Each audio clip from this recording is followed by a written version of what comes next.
Hello, welcome back to Kev's Vintage Tractor Repair channel. In today's episode, we're going to be removing the cylinder head from the Fordson Dexta Engine. All the parts I'm going to use in this rebuild are from MAP UK, who also sponsor this channel. So I hope you enjoyed the episode.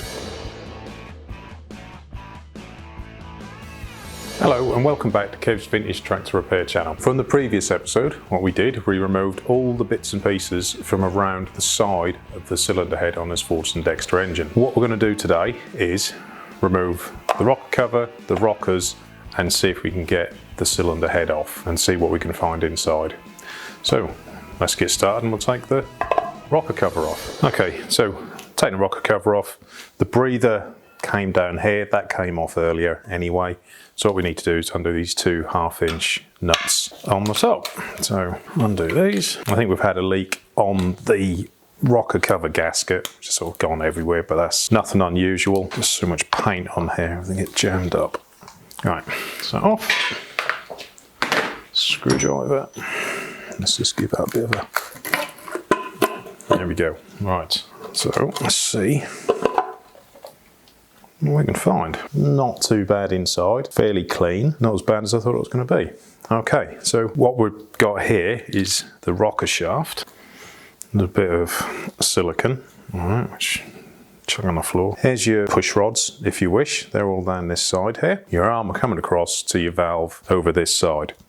So what we're going to do is we'll take this bracket off because we've got these oil lines which come up here and one comes up underneath the back. And I have seen it before, people can't get the cylinder head off and then they come and see me because they've broken this pipe which comes up underneath there, and it's exactly the same on the 35s. So I'll just take this off so you can see that line. There's this oil line, all right, which comes obviously from down at the oil gallery, through here, into the camshaft, out again, and then through up into the cylinder head, and then up into the rocker shaft. That's how these get oiled. So what we're going to do, we're going to take this one off, and out it comes. And that's that pipe out of the way. I'm out the top here. So what I'm going to do, I'm just going to take some of the tension off these push rods. 1/16 on there. So all we're going to do is just take the tension off. That's all we want to do. So we'll just do that all the way along. When we put it all back together again, we'll run through adjusting tappets up and bits and pieces like that on here. They're all loose. So what we're now going to do is undo this pipe here, which is the oil feed for the rocker shaft, and then we'll undo these 9/16 in the middle there. I'll undo that one first. I like to start sort of in the middle-ish rather than undo everything at one end. Just loosen them off. I think somebody's been in here before. I think everything's really, really over tight. This one, the stud is coming out, but that's no big deal. There we go. And then, in theory, it should give a bit of a wiggle.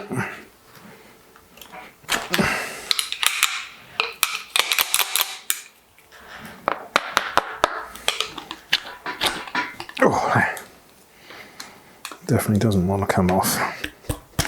There we go. And there is our rocker shaft. They're a little bit worn, a little bit scored.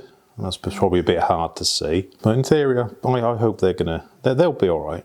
They'll go again. I have seen a lot worse. It is worn, but it's serviceable. That'll go again once we've cleaned it up. Now at the top of the engine, here it is, nice and oily and dirty. What I'm going to do when I send this away to have it pressure tested, new valves, guides and so on put into this little union here, try and remember to take that out, because I've had it in the past where this was another engine fitter I had.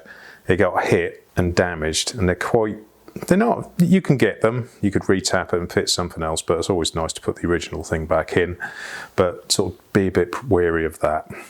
But what we'll do, we'll start loosening off all the nuts on here, and then we'll see how it's going to come up. So I need 11/16 with a breaker bar. I tend to sort of start in the middle, and we'll see how tight these actually are.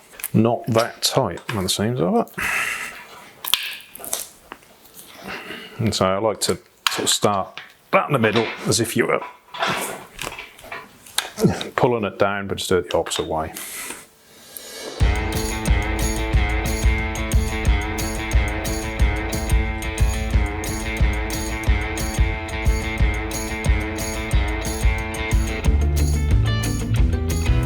A note to remember, on this back one, and it's the same on the 35s, they have a washer just fitted on the back. So when you pull it all apart and you think, oh, there's only one washer there, that is how they're meant to be.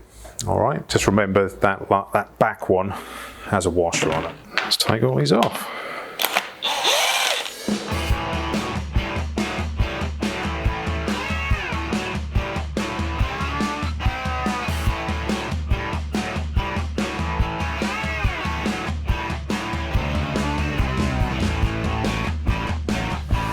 I've done it before where I've left one and I'm bloody hitting it and hitting it trying to get it up. Right, let's see if it will move. What's that side loose? That one. What I'm going to do, I'm going to lift it up and then put it on the table. This is when you need it a bit higher. And there we go. And here we go. I want to come over and have a look. So, what we got? Bit of an oily mess. Get this head gasket off. I think the head gasket's seen better days. And there it comes.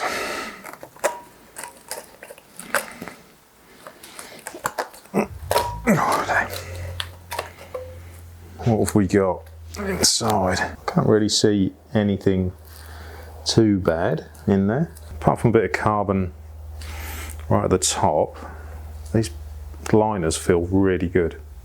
I don't know, there's a ripple in that one. You can feel it sort of come in and out. Let's have a look at the cylinder head. All right, so there's the underside of the head. Because when we took the injectors out, this one was all, number one was all carboned up, and it's very wet as well. I was expecting them to be a lot worse than that. It's actually really, really good. Even the feet of the push rods are not very worn. You normally see a little wear, little mark going across them. But no, that's essentially really good. Lots of gunk and rot and mess and stuff in the oil ways. So I think it has had an overheating problem at some point. But we'll get all that cleaned out. Pleasantly surprised with that. Let's just turn this over a little bit and we'll just have bring number 3 piston up. We'll just have a quick look at that. Ooh, something's happened in the past on number 3. If we look on number 3, something's got jammed in there at some point and made a bit of a racket. And we see these little dints in top of the face of the piston. So something's happened there. But the cam is actually really, really good. And there's number 2, which they've got a lovely face on them. And they're fairly tight in the bore as well. So I don't think this little engine has done a massive amount of work in its life. A good overhaul and a big clean, that should be, well, hopefully that'll be enough for this little engine. That's about all we can see on here today. That's the end of this episode. All I wanted to do is actually get the cylinder head off and actually make a bit of or just see what was going on inside here. I think looking at all these waterways and things like that, I think at some point it has had an overheating problem. It has got hot at some point, and that's why there's gunk, which I think is rad weld in the back end of it. The camshaft looks lovely. All right, that looks actually really good. That's taking the cylinder head off a Fordson Dexta or your Massey 35. What I'll do probably in the meantime, time you come back, is I'll get rid of the studs, take those out and just take a few other bits and pieces off, and probably what we'll do, we'll pull the camshaft out. That'll probably be on the next video. So I hope you enjoyed it and I hope you've sort of seen a few bits and pieces, and I'll catch you next time.